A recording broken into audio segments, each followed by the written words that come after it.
Dom Pedro I foi o primeiro imperador do Brasil. Governou entre 12 de outubro de 1822 e 7 de abril de 1831, data de sua abdicação. Declarou a independência do Brasil em 7 de setembro de 1822 e outorgou a primeira Constituição brasileira, que vigorou de 1824 até 1889 com o fim do Império.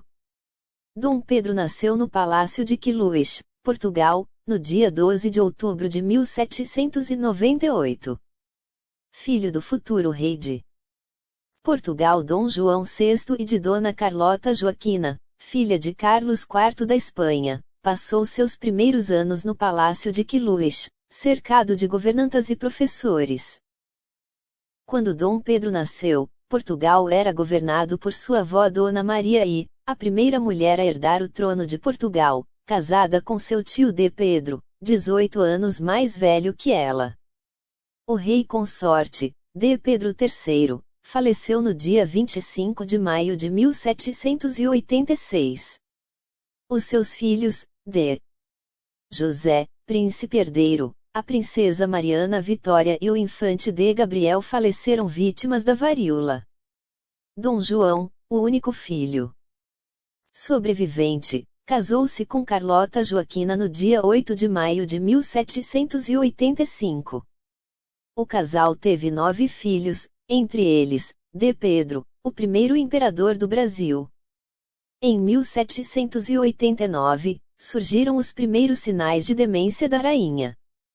No dia 10 de fevereiro de 1792, uma junta médica declarou-a incapaz de governar. Seu filho D. João relutou em receber o título de príncipe regente de Portugal, o que só ocorreu em 1799. Com o passar dos meses, a relação do Brasil com Portugal foi se desgastando. Em setembro, vários grupos haviam se formado, a maçonaria queria a Constituição, José Bonifácio e seus seguidores julgavam mais urgente aclamar Dom Pedro imperador. Quanto ao príncipe, ele queria a consolidação da liberdade brasileira. A proposta de José Bonifácio acabou sendo aceita e, no dia 7 de setembro de 1822, quando viajava de Santos para a capital paulista, recebeu uma correspondência de Portugal, comunicando que fora rebaixado da condição de regente a mero delegado das Cortes de Lisboa. Descontente, ali mesmo, junto ao riacho do Ipiranga, o herdeiro de D. João VI, resolveu romper definitivamente com a autoridade paterna e declarou: independência ou morte. Estamos separados de Portugal. De volta ao Rio de Janeiro, no dia 12 de outubro de 1822, Dom Pedro I foi aclamado o novo imperador constitucional do Brasil. A cerimônia teve lugar no Campo de Santana, hoje Praça da República. No dia 1 de dezembro de 1822, com 24 anos, D. Pedro recebeu a coroa imperial e o título de defensor perpétuo do Brasil. Entre abril e novembro de 1823, reuniu-se com os deputados eleitos para dar ao país sua primeira Carta Magna.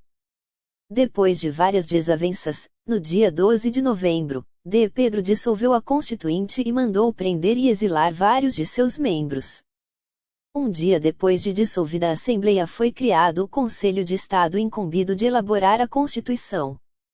O Conselho aproveitou boa parte do que fora feito pela Assembleia e sob rigorosa fiscalização de D. Pedro, a Constituição foi promulgada em 25 de março de 1824, garantindo direitos individuais e conferindo grandes poderes ao imperador.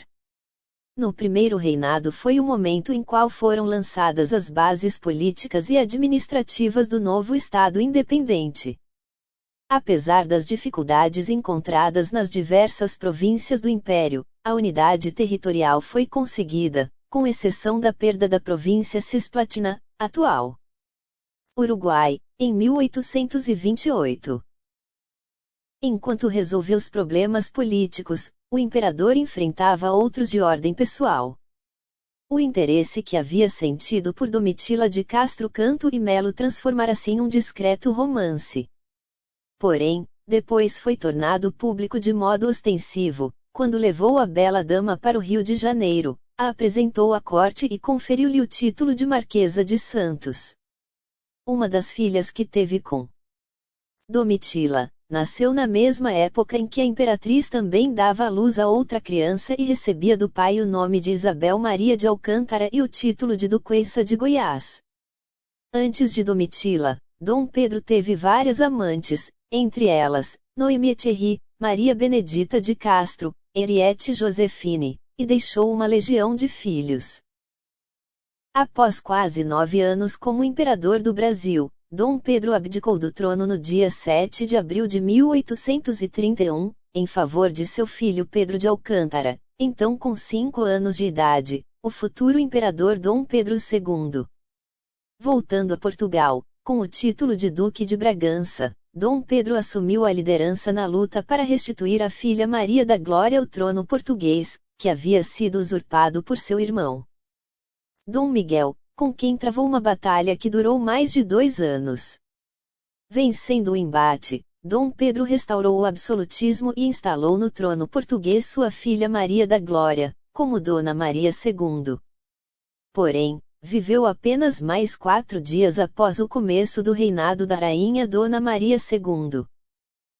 Pedro de Alcântara, Francisco Antônio, João Carlos, Xavier de Paula, Miguel, Rafael, Joaquim, José Gonzaga, Pascoal, Cipriano, Serafim de Bragança e Bourbon morreu de tuberculose, no Palácio de Quiluis, no dia 27 de setembro de 1834.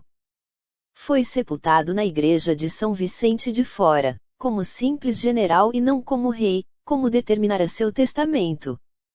No sesquicentenário da independência do Brasil, em 1972. Seus restos mortais foram trazidos para a cripta do Monumento do Ipiranga, em São Paulo.